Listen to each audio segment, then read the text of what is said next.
In this video, we're going to see how we can start assigning material IDs to the various parts of our mesh.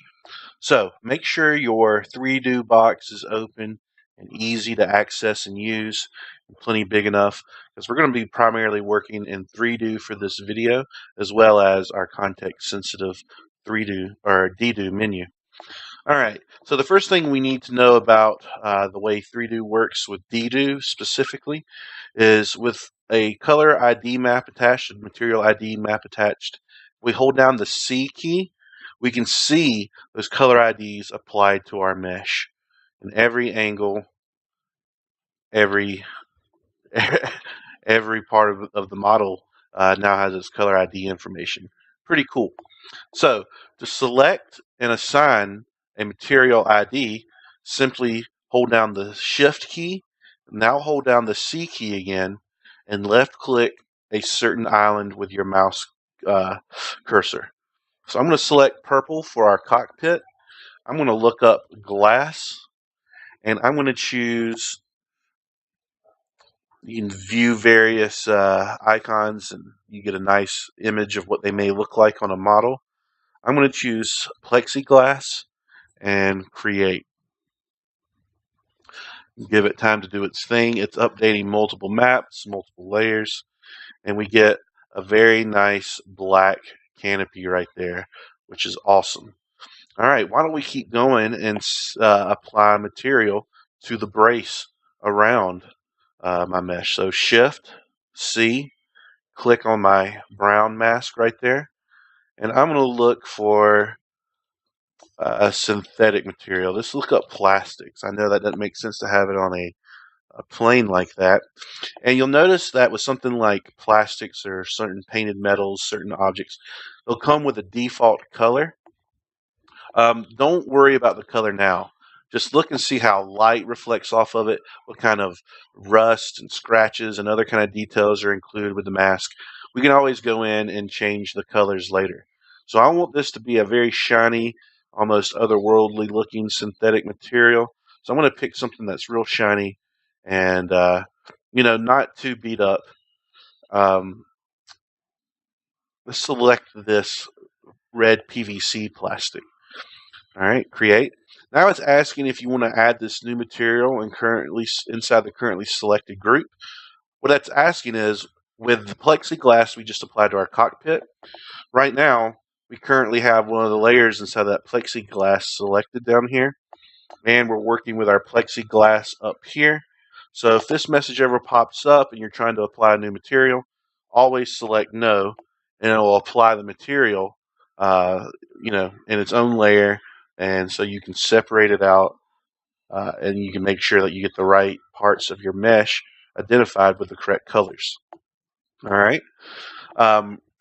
If you want to navigate your layer, we can just easily navigate our different materials we've created so far with our black plexiglass and our red PVC material that we've put around our cockpit. If we select back in our layer editor up here, you can see that we can go in and we can even go back and see all of our layers, or we can go and see the individual layers inside of each of our material layers right here, or let's just call them material groups. We can even rename things right here, so very important that you keep this named, because by the end of this specific model, I might end up with 20 or 30 different material IDs. So we're going to call this cockpit brace. And we're going to go in and call this cockpit glass. And you can even see the material IDs they're associated with listed outside of here. And anytime you want to go in and look at the various details of each layer, just select it, and we can press the right key, and we can see the different layers working inside of each of our materials. And we'll go over what these mean in a second.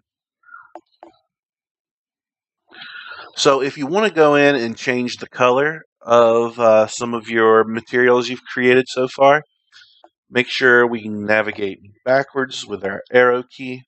And I'm going to go in and change the color of my cockpit brace. So I'm going to select it and press the right arrow. And we can see from the thumbnails that most of the color information comes from the red PVC plastic layer here. And then we have something called plastic edges that gives it that nice kind of worn effect around the edges of something. So if we select this color swatch right here and double click it, we get a color picker up here, and it might be down here, it might be here with these different channels. Just select the hue, because I'm pretty sure that's what we're most familiar with, since it's how Photoshop displays its color picker. And I'm going to pick kind of a dark oranges, and you can see that it updates on my model, and I have a nice orange, and awesome. We can even go in with our different sliders right here and adjust how they operate as well. So the textile density, so how big or small are details drawn on there, how much does the texture blend with something that's shiny like a reflection or whatnot. So how much does the color textures override some of the reflections. And basically opacity adjusts the strength of our actual layer. And you'll notice these change for each layer. So some layers may not have those options, others will. And you can look, if I lower the opacity, we can see that the hue strength, the vibrancy of my color dissipates. So I'm going to bring that up, and I'm actually going to try to make this a little bit brighter and darker. Maybe a little bit more. A little bit oranger, a little bit deeper. That's what we're looking for. And maybe change the plastic edges to maybe like a bright orangish kind of hue, so we can just accentuate, uh, the orangeness of our material there. And that's how we can change the colors of our materials. Again, they're going to be consisting of different layers, and you'll have to change the color of each layer depending on how you want it to look. So experiment with that, and you can usually get a pretty good look of what you want to see. Next, I want to show us how we can lightly tweak some of the materials, the detail of our materials that get applied to our model. So what I'm going to do is I'm going to go back to my home menu right here. So that way when I create a new material, holding down C and Shift, I select my base metal color for the plane. It's not going to ask me, hopefully, if I want to include it with the current group, since I have no current material group selected. So let's look at let's look at a painted metal. And I encourage you guys to kind of use keywords. These libraries that come included with dDo are pretty big. So, yeah. And honestly, a little bit of dirt, a little bit of scratches sounds pretty good for a fighter jet that's seen action. So I'm going to use that material, and those scratches will also let me kind of show us how we can tweak the Dynamass system of of the material, so we can get different looking scratches, maybe more akin to what we kind of imagine. Because you can see right now, some of these scratches are really big, and they may be too numerous. I don't want my plane to look this beat up. So why don't we go in and see how we can tweak these scratches. So with my layer system, and you may want to increase the size, we see I have a bunch of different layers making this work for me. I have a dirt layer, a rust layer, a scuff layer, and then the paint layer. And I think if you turn off the little icons here, it'll update 3Do, and it'll kind of show you what each map is doing, so you can get an idea of how the materials and how the details are being applied. So if I use that to kind of go in and look and see how can I get to these scratches, which layer controls these scratches, I'm going to guess it's scuffs. All right, no, you see it's not scuffs. All right, is it scratched metal? Yeah, scratched metal seems to be part of it. Is it the paint layer itself? No, that scratch seems to be there. I think it's our scratched metal layer because it changed whenever we clicked it. All right, so what we're going to do is we're going to go into Edit Dynamask. We're going to double click it. So I'm going to double click this Edit Dynamask icon. And it's going to ask if we want to go to paint mode or do we want to do a quick edit. We're not going to get into painting materials in dDo, 3Do right now. So we're going to click no because we just want to go in and tweak how these scratches are working. All right. Oh, looks like it automatically kind of does go in there. Let's clear that out. All right. So we can pick. Doesn't look like this is what does it. So I'm going to go accept mask and go to the mask that may actually be affecting these scratches. Let's try scuffs. So sometimes you can see how our scuffs are working. Pretty much anywhere where it's white, the scuff detail will show through. Anywhere it's black, it won't. And so you have various gradients of gray and black. What we can do is with these sliders down here, you can tweak how this mask works. So the less white in this situation, probably the better. All right, so I'm just going to affect the tightness. And then we have different kinds of masks that you may want to apply that use different maps to figure out how they apply around the model itself. I'm going to just tune down the scuffs. And it's a little bit less dirty looking. I'm going to open up my paint layer. And the paint layer actually is the one with the scuffs. You can see it right there, right? So we got to make sure that there's not as much black in this instance because remember, the white indicates anywhere where there's going to be blue paint. So anywhere where there's black means it's going to show like this metal underneath it. So we're going to reduce the amount of black in this instance. You can see that anywhere where there's black, we're going to see the scratched metal underneath. So a lot of damage to the ship. So let's just tweak our sliders, tweak our tightness, tweak our contrast, and we're just trying to see how we can maybe get some of these scuffs to disappear.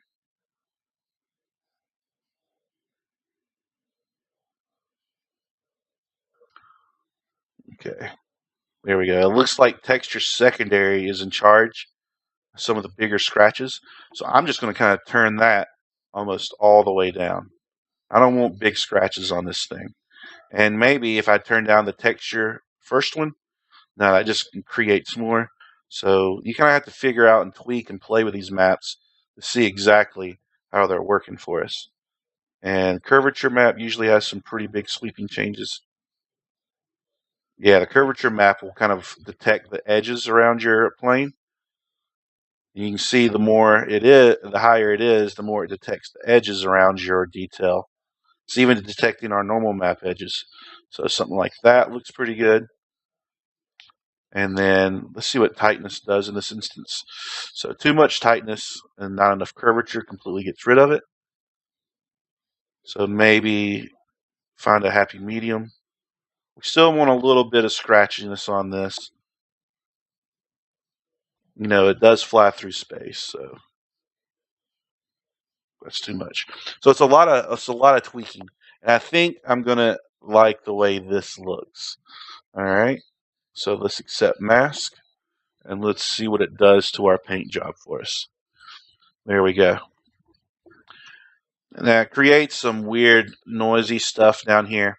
And in a future video, we'll see how we can go in and hand paint that mask so we can really hone in on some of the edge detail. But, you know, places like this, it's not too bad. It's right there on the edge. It's creating a nice kind of dirty roughness to something that, you know, sees battle. And I want to tone down the blue on here. I want to make it more of a stone blue. Kind of give it that aircraft looking blue, you know, that gunmetal blue stone, maybe a little bit more blue, lighter blue. Let's bring out some blue, more blue in it. And there we go. We get a nice texture with some dirt, some scratches, and you can go back in and tune those scratches however you like. In fact, we can even go in and bring back some of those scratches and maybe just make them a little bit smaller by scaling them down. So let's go into our secondary texture and bring some of it back.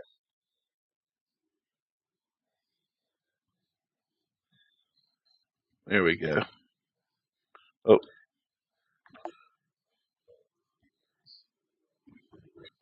if you accidentally paint on here, we can just go to clear and it'll clear all of your paint choices. So I brought some of the scratches back.